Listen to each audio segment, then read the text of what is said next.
I continue with my recording. Today I'm on fire. I'm recording so many things. My third topic of the day already. Well, I don't know when I'm going to publish it, so it might not be the third topic of the day for you guys, but for me it is. It's Mad Max Fury Road, my favorite movie ever.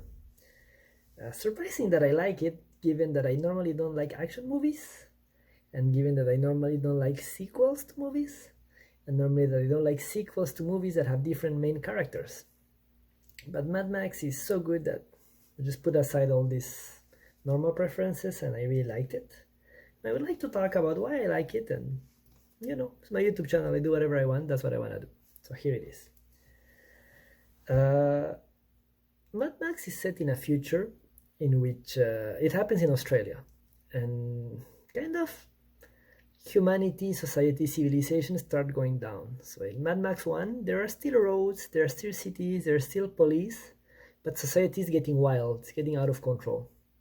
And that's with the old movies, the Mad Max 1, with Mel Gibson. Then Shall I spoil you guys? Yes, I'll spoil you. There are spoilers. So if you don't want spoilers, stop now, because I'm going to spoil all the way to the end. So, okay. In Mad Max 1, well, his wife and daughter get killed, so that's why he becomes Mad Max.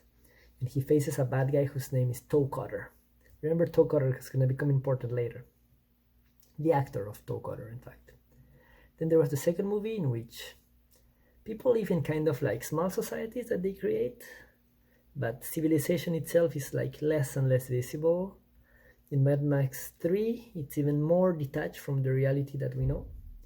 And in Mad Max Fury Road, it has very little connection to what we know. There are not such things as cities or roads or infrastructure.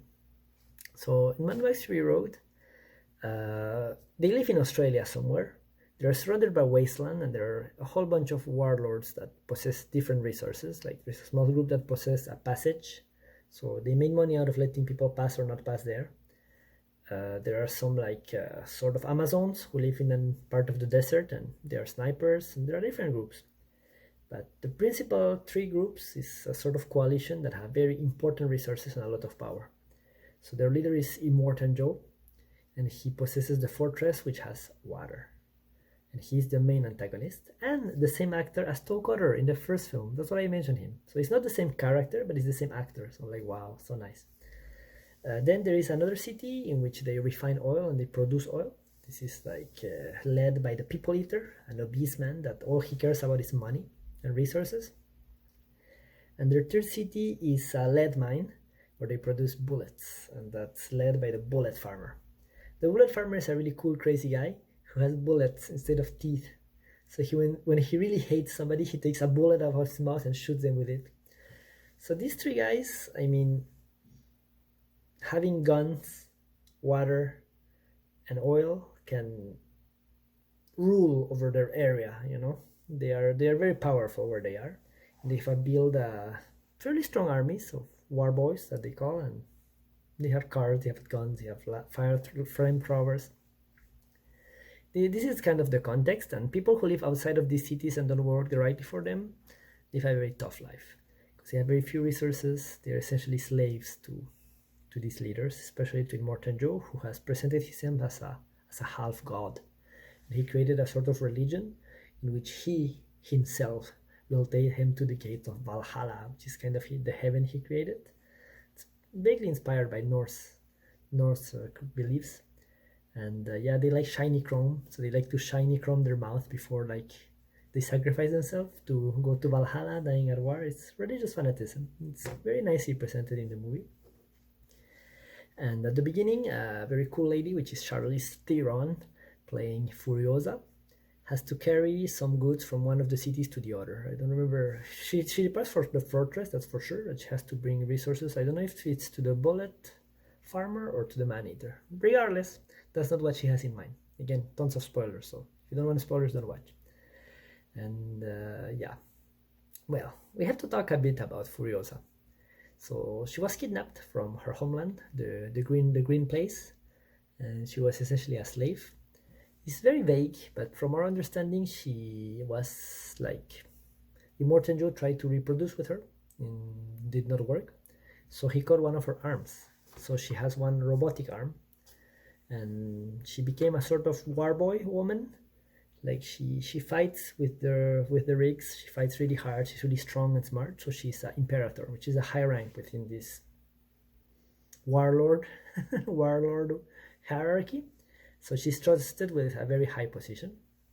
And at some point, she got in charge of protecting Immortanjo's woman. He has many women, and his goal and dream is to have a son who can succeed him, like most kings, I guess, try to do. And he already has sons, but they all have problems. One of his sons is huge, super strong. He's Riktus, but he's dumb as hell. And I'm talking like just entry levels of being dumb. So freaking dumb. And his other son, which is Corpus something, he's very smart, but he's essentially like a blob. Like he's very small and like very like handicapped. So neither of them can really succeed him. Although for sure Corpus one is most suitable because he's smarter, but you know, not ideal in this rough warlord zone and life. But whatever. So he has many women and he's trying to have like a healthy child and not succeeding because everything is so polluted that it's very hard to have like a normal child in this area. It's very, very sad. And well, Furiosa initially doesn't like this woman because she thinks they are spoiled and they don't understand how hard life is outside of this fortress, because life is pretty tough outside of it. But regardless, they get along well. So she hides them into the how do they call this car? I don't remember the name they use, but Warwick, to the Warwick, and she decides to run away with them and to go back find her own homeland, which is the Grain Place. But at the beginning of the movie, we don't know that. She's just leaving, and she's protected by, you know, soldiers and war boys. And at some point she turns, and she's not going where they were supposed to do, and people don't know like what's going on. And when Mortanjo realizes, well, he decides to chase her. And then Mortanjo does something that's a bit stupid and a bit exaggerated, and is that he calls an emergency all the armies from his 3 bases to go after them. But it's just a war rig. I mean, it's a big truck essentially with Furiosa inside, to his knowledge, and the woman. So it's one person able to fight, being followed by like hundreds of people, 3 entire armies. So it's a bit exaggerated, but well, it's his wives. He really cares about them, and he goes after them. And Knox, which is another important character of the story. So Knox Backstory. Knox, he was near the fortress, the fortress where Immortanjo lives, and his parents were looking for food, but in fact his parents died. So he was a baby, abandoned in like the most inhospitable place ever. And when they started lifting the elevator towards the citadel, he held on to it, and people watched. And they didn't care that he fell and died. They were just curious how long he would hold. But he held all the way to the top. So they were like, okay, a hard nut to crack. So they picked him up and he became a war boy with them. And he kind of, you know, found some joy in this. He became part of it. He was willing to die for the Mortanjo. He probably had no other choice, but he was brainwashed into their beliefs and lived with them. But now he was going after Furiosa. In fact, he wanted to go after Furiosa, but he was too sick. He was pale and he was weak. And some other war boy wanted to take his place. And parallel to that, well, Mad Max, which is now, it's a new actor, whose name I don't remember right now, but I'm going to remember very soon. He's the same actor like Venom. What's his name? Tom Hardy. So it's Tom Hardy now who is Mad Max. And yeah, he got captured, and he's essentially used as a blood bag because he has O negative blood, the same golden blood that I have. So they connect him to Knox and they attach him to the front of the car, so Knox can, you know, go after Furiosa despite being somewhat sick and weak, using directly the blood from Mad Max. So that's how they get into contact, and Mad Max is just tied.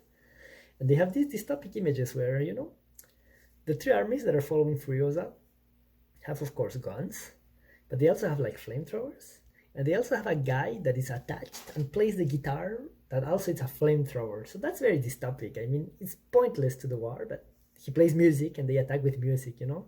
So the music you hear, of course, is music from the movie, but it's also kind of music that is played there, like If this situation was really happening, there will actually be music happening to make it more epic. So they got to Furiosa, and then, yeah. Well, my purpose was not to tell you the whole movie, in fact, although that's what I'm doing, I'm sorry. It was to talk about my favorite scenes and the favorite arcs that there are about it, and there are many. So, well, one is about the passion for cars. So I like driving, I like cars, I like this connection with cars. Since I was very young, I learned to drive unhealthily young. I always like shifting gears because I was explained that you have to feel the engine. When the engine is like struggling, like overdoing it, there is a precise moment when you have to change gears.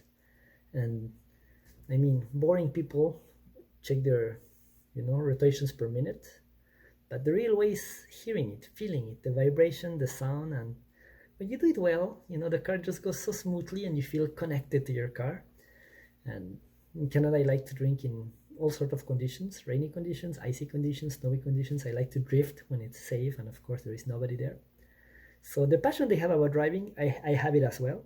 And this, like, they see the car as a living being. So they all drive like absolute madmen. I mean, they run into things, they climb mountains, they hit each other, they don't care. Like when somebody's driving, other people are repairing the car while the car is running. They're holding below it and repairing it. They go over it, they go to the side.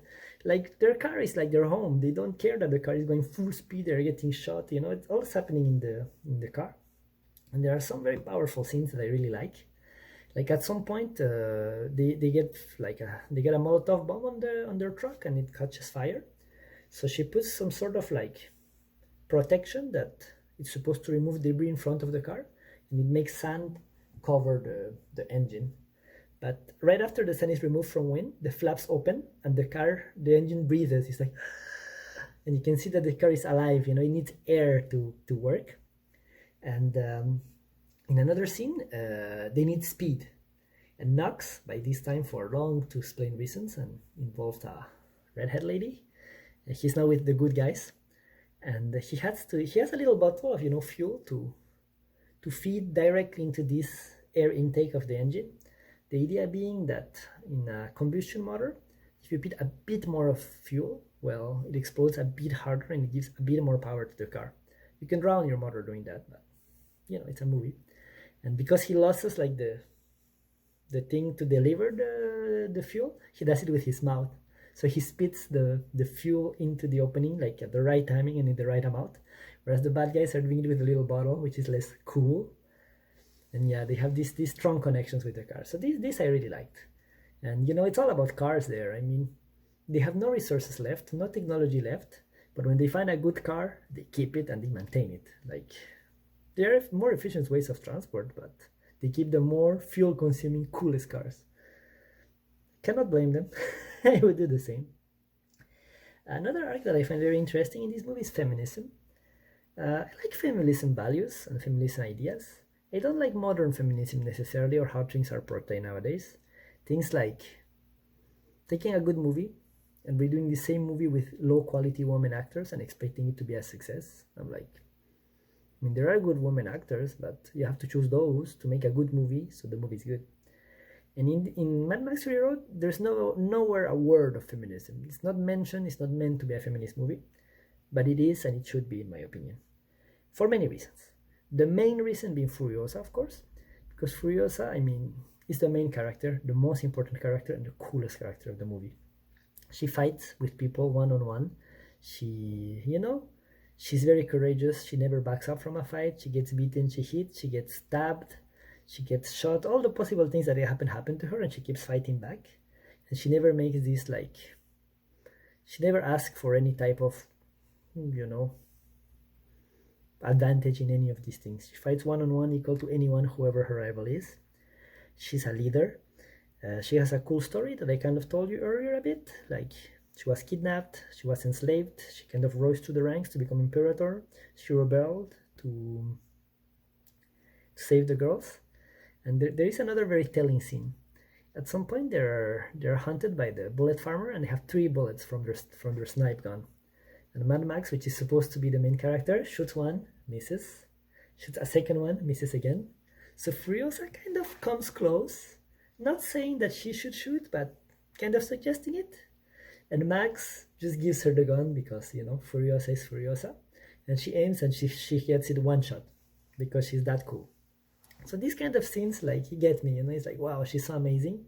And she doesn't kill the bullet farmer. She just blows the lamp that was in front of him, so he becomes blind and crazy. And later Mad Max finishes him off. But the tough part, Furiosa did. The dirty job, Mad Max did. He comes back covered in blood, and people are like, are you okay? Are you bleeding? And Furiosa coolly says, it's not his blood. So I'm like, not bad, not bad, not bad. There is, of course, the woman in the green place, which are kind of Amazons who live like among women, and they're very tough. They are snipers. They always say, one bullet, one dead. So then, kind of like Furiosa, they are there to survive and to fight. And they fight to death with everyone. And, well, there is another cool thing, but it comes more to the end, so kind of like change topic again. Max, well, I told you about the original movies already. He doesn't say his name. He's very solitary. Like, when he gets a bond with people, he kind of starts talking about himself. He's a blood bag, and there is another cool scene. So, in fact, they reach what they think is their goal, to realize that it's a failure, and they have no goal, no life, no future. They're like fucked up. And then, like, he has a new plan. He suggested it to Furiosa, and they shake hands, and they're like, tsh. So I'm like, wow. It's like the scene where Apollo Creed shakes hands with Arnold Schwarzenegger. It's so cool. It's like these two together when they officially team up, like they're in a kick-ass, and guess what? They do. Then Knox, I told you about his epic arc. So maybe we should get to the main bad guys and how they were defeated. So the first bad guy to be defeated was the bullet farmer. So he was chasing them with his, like, it's a car, but it has, like, not wheels, it's same like in a tank, and caterpillars, I guess, I don't know how to call this, and he's following them with a big light, trying to find them and shoot them. Like I told a bit earlier, Furiosa snipes his lamp, blows his eyes. We don't see exactly how, but Max kills him and all his friends and ends up with all his blood over him. So of the three big bosses, he's the first to die.